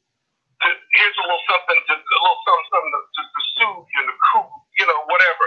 Let her take a bath, relax, unwind, have something scrumptiously, deliciously prepared, candlelight music, no telephones whatsoever, no television whatsoever, and I love making desserts. And one of the best things I found that is so erotic is feeding a woman desserts that you prepared for her. That is the most erotic thing that you can do to and for a woman, because I feel you have to make love to a woman's mind long before you get to her body. And a lot of guys just don't get it. I'm the kind of guy. I would like to go to a party. Hold on. Wait. Hold on, Mac. Hold on, Mac. Auntie. Yeah. Are you on the floor? Girl, he got me walking the floor. Walking the floor. You ain't fall out the seat again, did you? Oh my God, girl, walking the floor like I'm up in church. I'm feeling that back. Oh my baby, I'm feeling that. I might have to get your resume. What in the hell is going on? When you've been with Big Mac, you're gonna need 2 tanks of air and a note from your damn doctor. Man, you got me shaking. Whew. Oh my God. I am no joke. I am no joke, baby. I am no joke. You said look you up on what? I said whenever you get the Big Mac experience, the Big Mac sexual experience, you're gonna need 2 tanks of air and a note from your doctor. 2 tanks of air and a note from your doctor, huh? You might hate that. And there are a lot of other brothers such as myself that are out here looking for, as they say, the good women, and they either want white boys, they want thugs, they want the light-skinned brothers with the tattoos and the green eyes and the good hair and all that, but they're passing up the Gerald Levert brothers. He said Gerald Levert brothers. We're not, they want the and I can't. And all this other kind of stuff. But the entrepreneur cats like myself, college educated, great FICO score, got it going on, and they said, well, we want the light-skinned guys or the white guys. And I'm not lying to you. This has been the problem that a lot of my other professional brothers have encountered. Sarah, you're going to have to save that phone number. Wanting a sister. Got you. And either they don't have the time when they get in a relationship, they don't have the time. Auntie might be having to take her a trip out to Vegas. Because like Dr. Simone and Dr. Jackie, they're taking work home. I'm over here. I feel like I done drunk a glass of vodka. Oh, hell no. Here it is, you got a man with a penis as hard as Chinese arithmetic, and you're sitting up here on a laptop. I don't think so.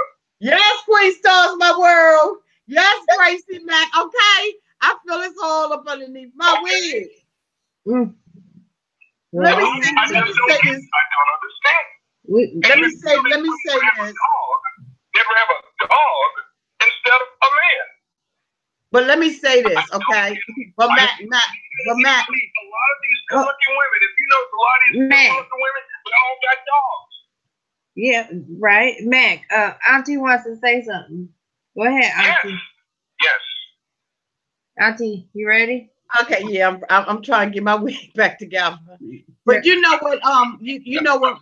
A lot of what you're saying, Mac, is absolutely true because I am a 52-year-old woman who most of my adult life tried to date within my race with African American men, and because of the lack of support, the lack of maturity, the lack of vision, I believe that a man without a vision is going to perish. And I started dating outside of my race because I could not find quality African American men who could meet me intellectually, who could meet me emotionally, who could meet me spiritually. So what you're saying absolutely has some validity to it. I'm right now at the age of 52 years old, and I have been extremely content being single. And I've been content being single because I don't want to play the game. I don't want a man who doesn't have a vision, because if he can't lead himself, he absolutely can't lead me. And even last week on one of my videos, the channel that you were originally on, I was talking about that. You know, I'm out here entrepreneuring. I work, you know, a very good job.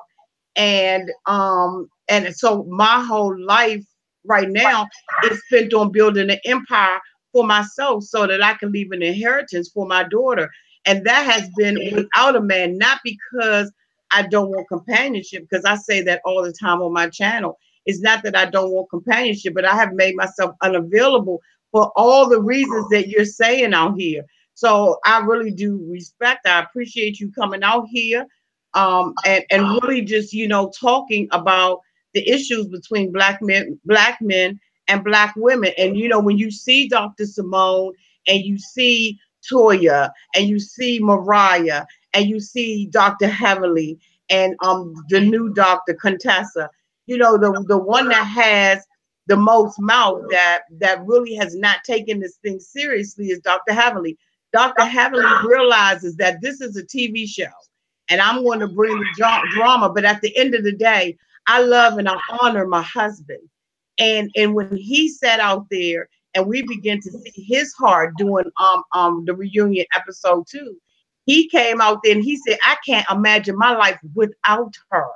And I thought that that was great, because one of the things about it is that she does not put her marriage on display for the world to criticize.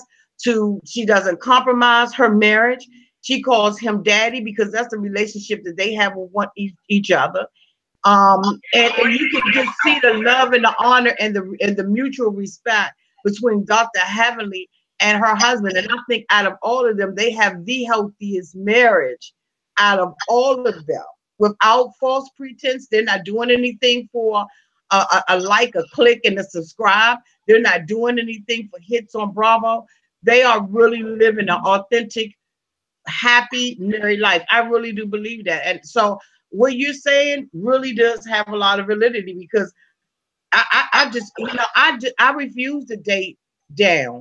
I don't want to date down. I want a man like you. I had a man that was like you, you know, that would do all of that kind of stuff, but there was a whole lot of other baggage that came with it. And at 52 years old, I absolutely date outside of my race, because African American men they've fallen down on the job. They can't get the job done.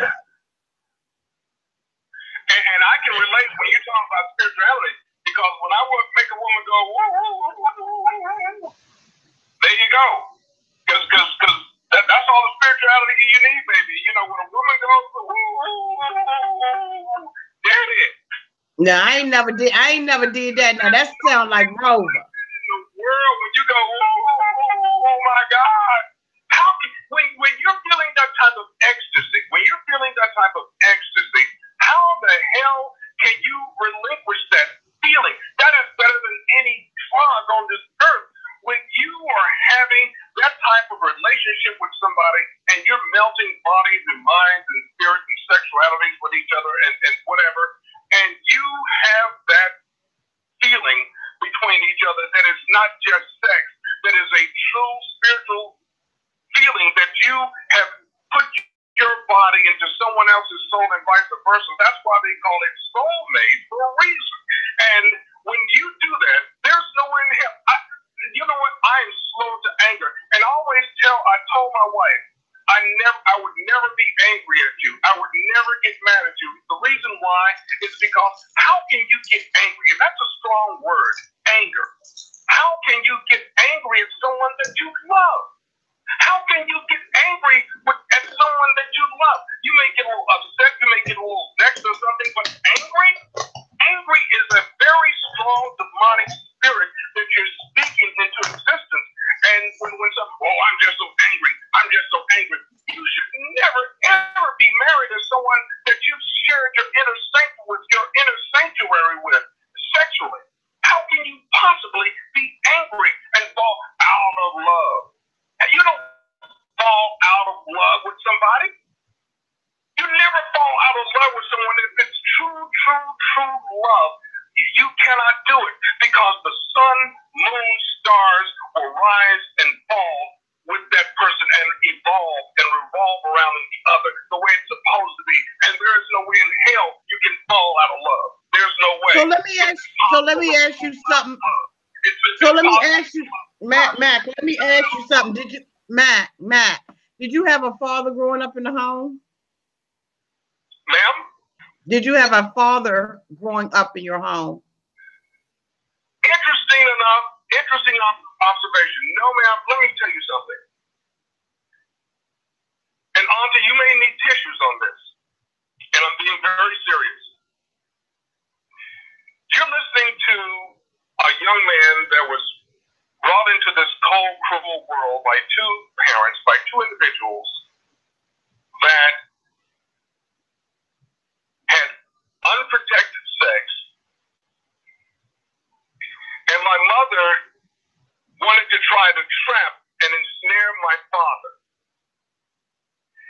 And my father said, okay, well, since you brought the baby into this world, I'll take care of it. Not him, but it. I will take care of my legal responsibilities. However, I'm not going to do anything to love and nurture it.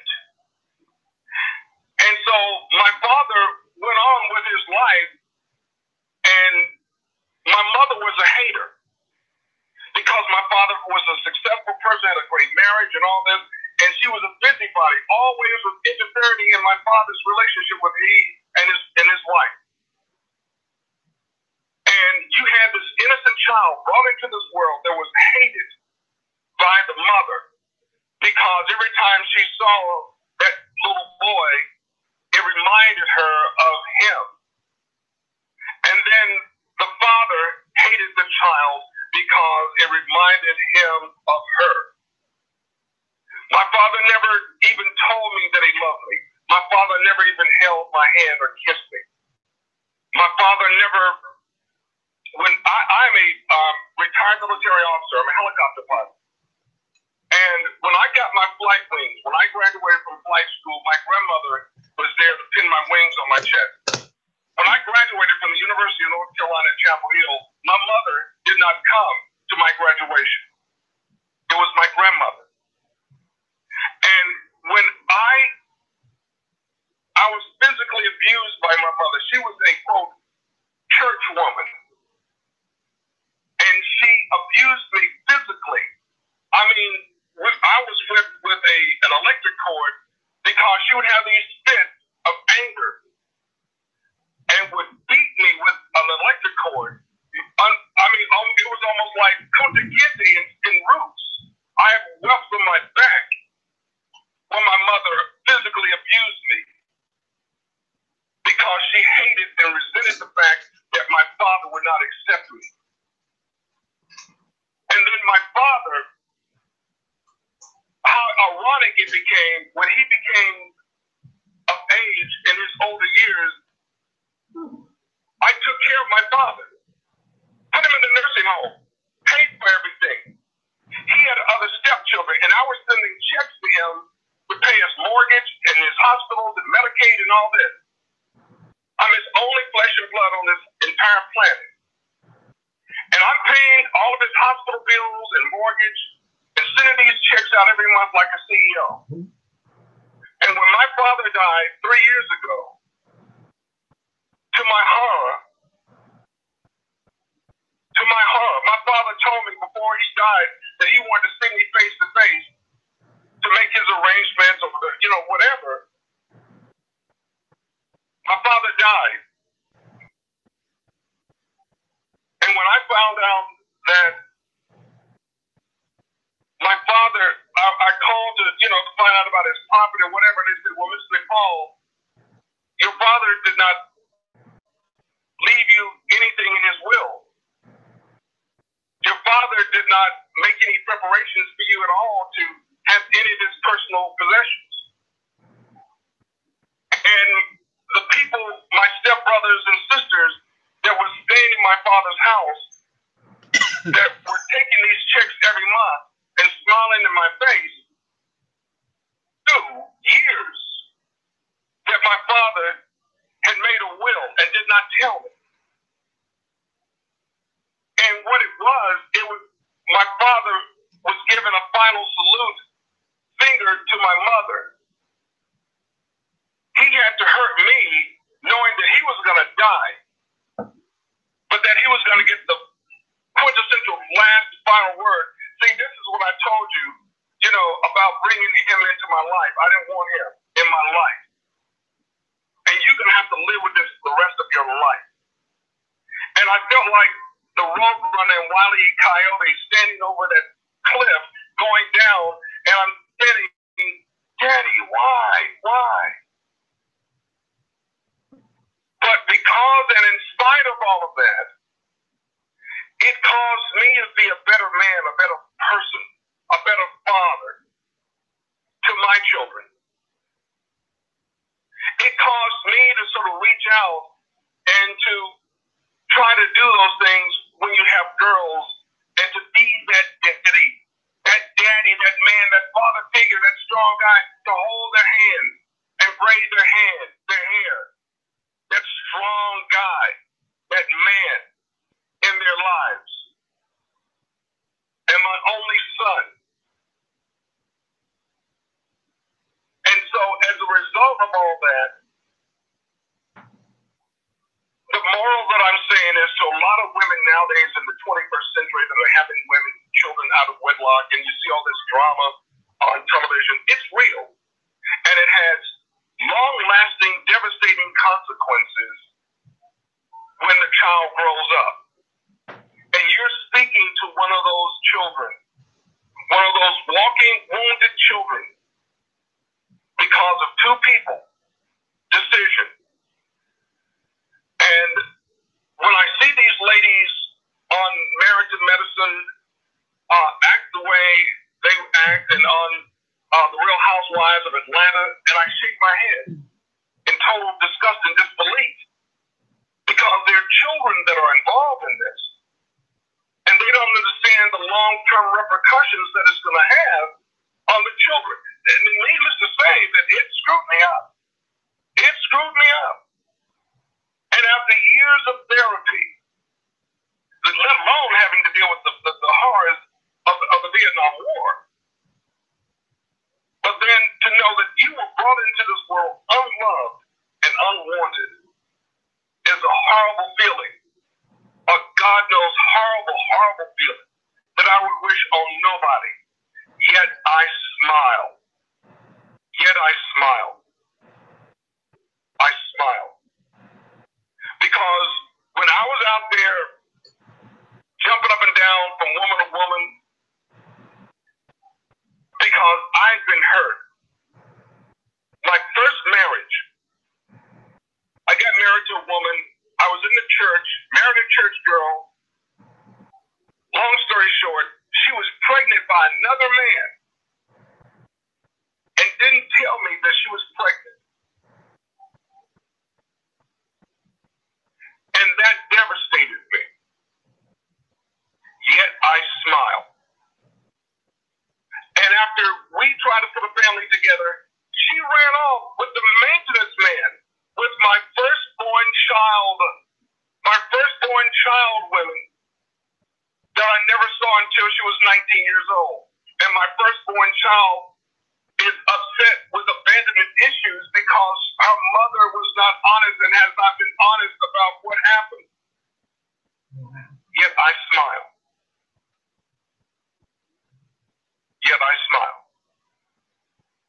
are you? How old are you, Matt? I am 60 years old.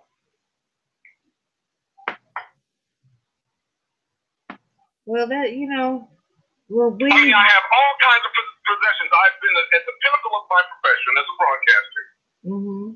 I have more money than I have sense. I retired working when I was 55 years old. I stopped working when I was 55. Okay. I have brand new vehicles in my garage. I have a vehicle doesn't even have 3,000 miles on it. Because I only drive it only during the summertime, and that's during Friday and Saturday. Bought another brand new vehicle a couple of months ago, and I've been going on these excursions. I just came from the Dominican Republic. I've been all over the place traveling in search of a soulmate, because I know God, my God, that I love and serve, has heard my pleas and has seen my tears and knows my heart and has felt my pain. And I know that there is some woman out there somewhere that is looking for a man to love, to cherish, to honor, to respect, to nurture, to care for, to protect. And I said, I'm not going to find this woman by sitting here in my prison, my self-imposed prison, because I told you I'm a widower. Yeah. Because I thought that hole could never be filled, that space could never be filled. But I had to bury her, and I had to move on. And I said, I'll never find that person by sitting on the computer or sitting inside of my home with all these things, these toys, these possessions. And I put my entire life on hold. I have put my entire life on hold. I have been off social media. I've stopped doing a lot of my blogging and broadcasting. I'm a reporter for NASCAR and NHRA. And whenever there's breaking news that is happening on the West Coast or in Las Vegas, I'm the radio component for all of the radio networks. So when there's something going on in Las Vegas, we go to ABC News, Mac McCall. That's me. Okay. I'm that guy that you hear on the radio. Well, what? And so Matt. I said, I'm going to put everything on hold until I find my soulmate. Because she's not going to find me. I have to find her. Mac. Yes. One of the cousins in the chat said that their best advice is to stop looking, and that way you will find her. And then another said, when you stop looking, that's when it will happen. So maybe that's what I've done. Okay, well, it doesn't sound that way. So maybe maybe you need to sit back and just pump the brakes a little bit, and maybe let her fall into your lap. Because you're talking a lot about what you're doing and how you're going and how you're moving. And maybe you just need to slow it down a minute and take a step back. Okay, that's interesting. Now, I hear this from you women that say this, but there's no neon sign that's blinking on my forehead saying, hi, good man, you're available. Pick me, pick me. So how am I supposed to do this? Tell me. Seriously. I mean, just look. You can live your life. Who said that? Josie and Tasha. People say this that like you just said, some of the cousins in the room suggested that I should just put my brakes and slow down. But how else am I going to find my rib if I don't get out and seek and find her? Right. The Bible says that the man has to go out and seek the woman, not the other way around. True. So that's what I'm doing. I'm listening to the Spirit of the Lord, and He's told me to get out, Mackie, and find your rib. I had a reboot in 2016. After, again, I don't know if it was stress or whatever, but one day I was in my home watching television, and next thing I know, I'm ending up in the hospital 3.5 weeks on a ventilator, respirator, found unconscious in my home because I had grieved myself so deeply for my wife. The loss was so traumatic for me, and God had given me a reboot and said, Mackie, you know what? You need to slow down working and all this. And in that's when I decided to start living. I was existing, ladies. Listen to me carefully. I was merely existing and not living. I wasn't living. Right. And now I'm living. I'm enjoying life. I am truly enjoying life. Good. That's what you need to do. What kind of woman are you looking for, Matt, before we close?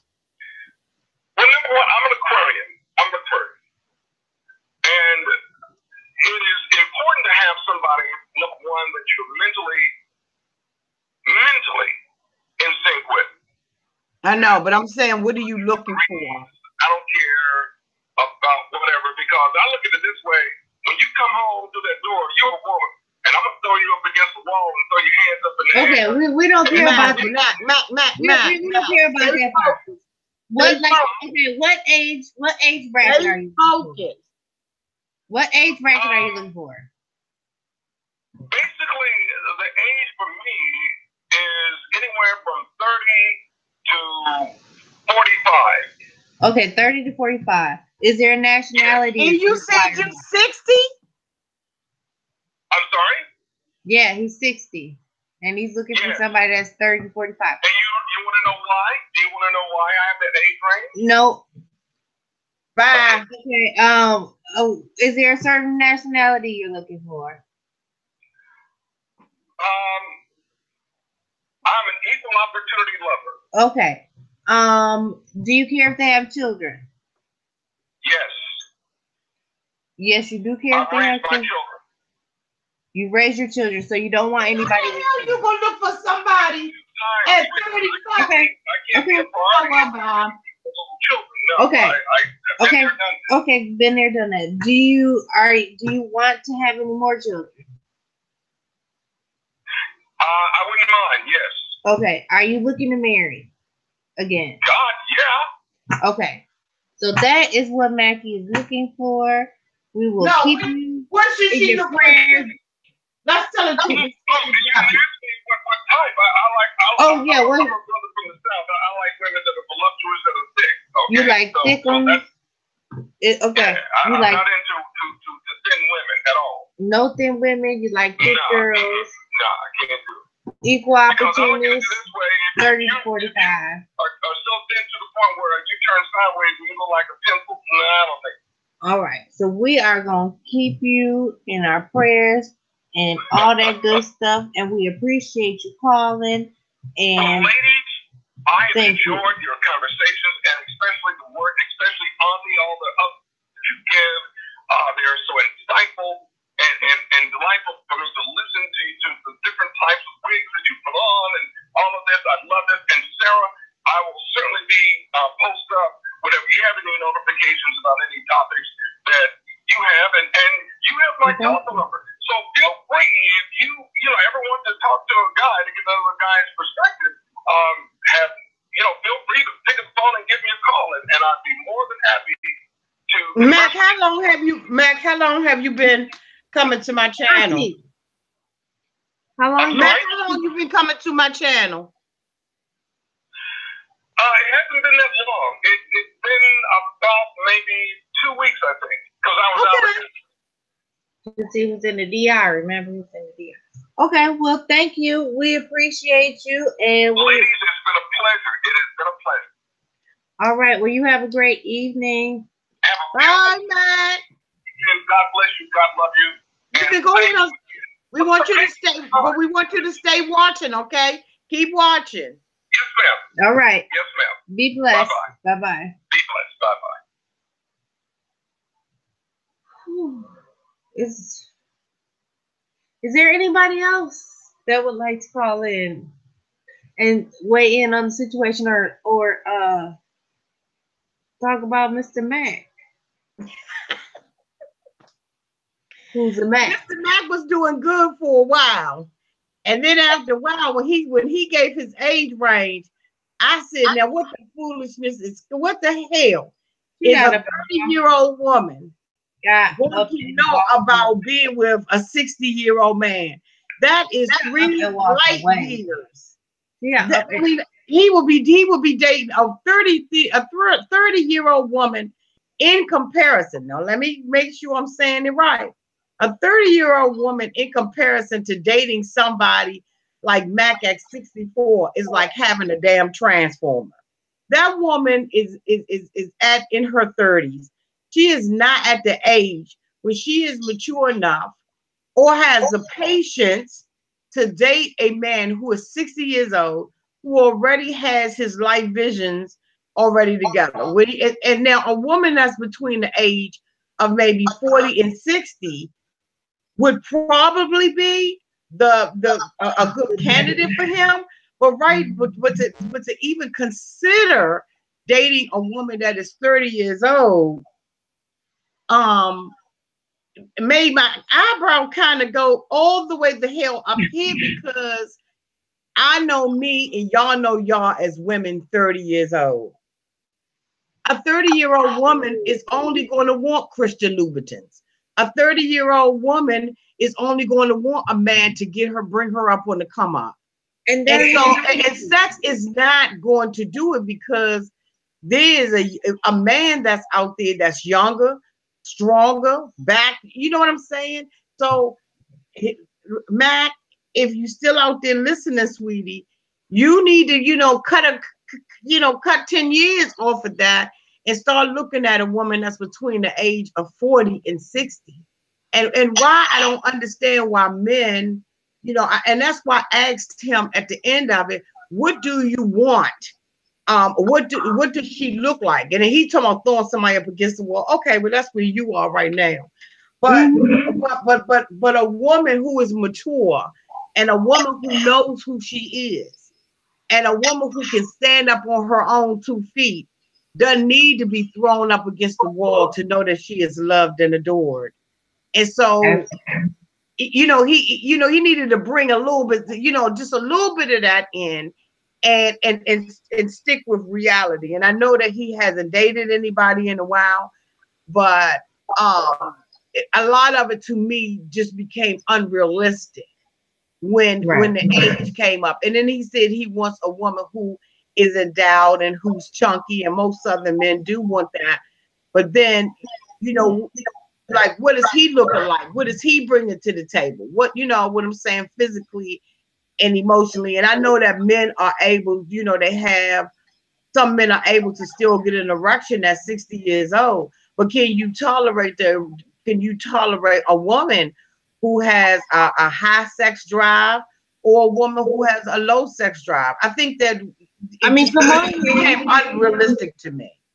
You talking about Big Mac? Watch it. You talking about Big Mac? The Big Mac attack. Oh, I couldn't take it no more. I mean, it's just so much more than some of the things he was talking about. I just couldn't. There was somebody who called me from a 919 area code. I don't know if you're still out there. If you want to call me back, I agree with Gracie Mack. Gracie Mack said, "What's wrong with dating a 50 to 60-year-old woman?" And that's the thing. He. And I'm not getting on you, Matt. I thank you, and I still appreciate you calling. Absolutely. But see, that's another thing about African American men. They want these little young model cars, and here you got these women who are available, who are the women who will be ideal for him, but he's looking over them to get some young model car, not realizing that car is made out of basically plastic. And the tires ain't right on it. It got a some type of transmission that was, I don't understand how African American men who have it going on, or who quote unquote say they have it going on, and then when you ask them, well, what are you looking for? I'm looking for a young woman. I don't understand. There's so many women who are older, who are mature and know who they are. And the first thing they want to go to is some little young thing that's going to hurt them and be the very thing that they say that they don't like, they're attracted to. And so it's very disheartening, again, like I said, for a woman like myself. And that's why I go outside my race, because African American men You know, they don't appreciate the older, seasoned, mature woman who has something to bring to the table because they had these material things. And I noticed another thing too that Mac talked about a lot of his material things. And a mature woman has those material things too, and they don't impress her. So if he wants to really bring love into his life, and he really wants to attract a woman, not based on what he has, but based on who he is, then he needs to lead with who he is in the inside and not lead with who he is on the outside. Thank you, Mac. That was a good lesson for girls out here. Let me tell you something. Go ahead. Like you just said about the, he also said about, you were talking about the younger girl, the younger women, and how he said something about the younger women and how it's not fitting for him. Like he said, he had a newer car and he only takes it out on the weekend and it's only driven, it's under 3,000 miles. He needs that. He needs that young and that flashy and that it sounds like he needs that. It's in his life. Like there's something about it. And I think he feels like he needs that to stay young. Even when he talked about his cars, he said he had several cars, but the only one he talked about was the new one that's under 3,000 miles, and then he only takes out on the weekends. Like, I don't know if it's like what makes him feel young or what keeps him feeling young. And him talking about traveling and what he does, traveling the world and see, like, I don't know. Just why does all that have to be at the forefront? And you know what the thing about it is, I'm 50 years old, and over 50 years old, and men like that, what he was saying at the beginning, I would have sat down with at a dinner table with him and dated him and had an opportunity to, have a conversation with him. But once the conversation would have led down to what he has materialistically, it would have turned me off because I know what I come to the table with. I know what I have and I know what I own.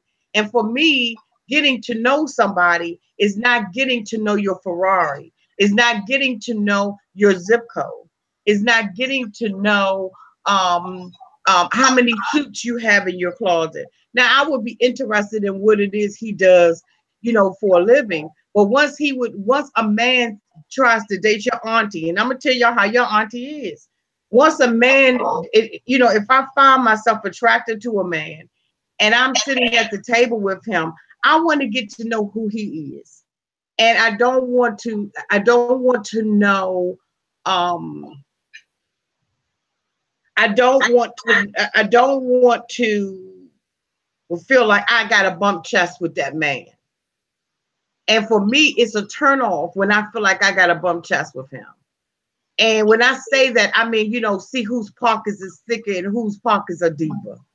That is one of the things that turns your auntie off. And I have so many men who are attracted to me, who make very good money, who have a lot of material things, and they can't even walk up in my house. They have no idea where I work or where I live.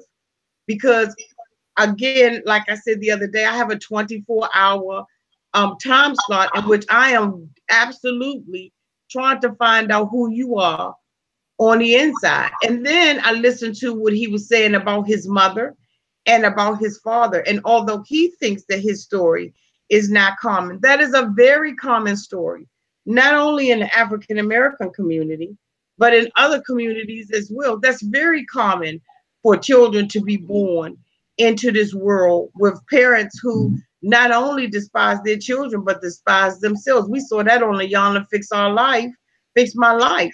These parents had never taken care of these kids, never did anything for them whatsoever. So, although he, I could understand, and I was moved with compassion for his story. We all got a story, and we all have a past, especially those of us who grew up in the 60s and in the 50s and in the 40s. We all have stories, but your story can't be at the forefront of your life. What have you done now in your life? And so I think he's a very interesting gentleman. Um, keep his phone number, because when we want to have these discussions, it's good to be able to hear from Mac and have that open dialogue. But I want you women to know that when you are dating a man, you want to get to know that man. You want to know what his character is. You want to know whether or not this man has integrity. You want to know whether or not this man is true to who he is, and that he apprises himself far above his possessions. That's what you want to know when you are out here dating somebody. Because at the end of the day, you can lose everything that you have. But who are you at the core? Who are you when you walk into the room? Are you walking into the room authentic? Are you walking into the room with good character? That's what you want to know. You don't want to know what the man got, because guess what? It's what he got and not what you have. And you know what? The laws protect him even if he doesn't have a prenup, because it's not community property until you marry that ass anyway. And sex is not going to keep and not going to be something that's going to satisfy a woman who is intelligent and who is established and knows who she is. And he said he's out there looking for his life partner. And if, no offense, Mac, if you're out there looking for your life partner and this is how you're leading the conversations, or this is how your conversations are going with women that you're just meeting, more than likely, the woman that you're going to meet is going to be either just out for sex or a gold digger. You're not going to find a good quality woman, life partner, if you're leading the conversation the way that you just led the conversation with us. And I know that you were trying to be open and honest with us because it's Auntie and big cousin Sarah. But if what I've learned from you in just a short time that you talk is you travel out of the country, you know how to fly helicopters, you have multiple cars, you're not short on any kind of money, you're handsome, according to you, you're great in bed. I mean, this is all stuff that you said and in just a short phone conversation. And if you met me on the street and you were attracted to me and wanted to date me, I have a good feeling that you'd be like, oh, let me buy you a drink, and you pull out your money and you be trying to finagle me at the bar and trying to do the same kind of thing. Because I've seen men like you. I'm not an ugly girl. I've had men lay $300 on the bar and tell me, oh, here's a few $100. Buy what you want. I'm leaving for the night. And here's my phone number. Call me tomorrow. Absolutely. And that's the thing about it. I'm not one of those women who uses men for money. And I'm not one of those women who dates a man based upon his status. But he's the kind of guy that if I met somewhere, I would expect him to show me rather than tell me what he could do for me. And then that would make me not living the truth of who I am, because I want to see if you can do what you say you're going to do. I think that that he needs to absolutely stay with my channel, and I think that he needs to really learn some things. He can learn some things from a little young girl. He's 8 years older than me. So and I know for me, when I was in 18, 19, 20, 21, 22, that's all I dated was older men like him. And believe it or not, that's all I dated was older men. My father absolutely despised it, because my dad thought that okay, my daughter's dating these older men and she's having sex with them. But what my dad did not realize is that because he was the man that he was, and because I was born and raised with brothers and uncles who were examples to me, that I realized that my vagina, my booty, my punani, whatever you want to call it, is far above rubies and diamonds. And that material things that I was getting from these older men could not validate or justify me having sex with them. And I wasn't in love with them. And I enjoyed their company. I enjoyed the things that they could do for me because at that time I wasn't established. I was a young girl and I was out there getting money. I wasn't using the men or anything. I just was always attracted to. Oh, sir, sir, are you gone?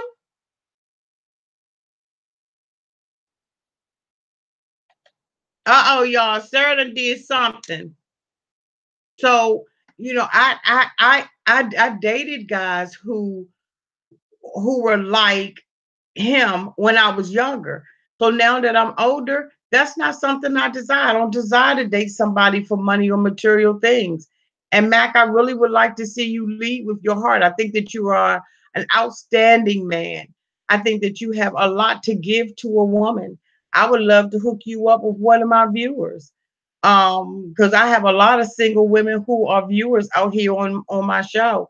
But I would love to see you not lead with your material things because let me tell you something, you are far worth more than what you possess and what you own, and you sound like a man of true character and a man of dignity and a man of integrity, but you absolutely can't disclose or should not disclose what it is that you have and you possess because that doesn't make you the man that you are. And so I really do appreciate you coming forth and bringing a male's perspective on that. And yes, a lot of women are dating outside of of our race. And you had your time to run the streets and cheat and all of that kind of stuff. And then you got to an older age, and you realized that that wasn't the way that you wanted to go. And I respect that. I respect that from you. But guess what? That 30-year-old woman that you call yourself wanting to date, she ain't there, boo. She gonna run and cheat too. One thing about men in general is that when they get to be a certain age and they settle down, they stop running the game. It doesn't mean that that young guy that's still in there, that young man, is not still in there somewhere. And if given the opportunity that he would not cheat. I do believe for myself that once a man is a cheater, he is always a cheater.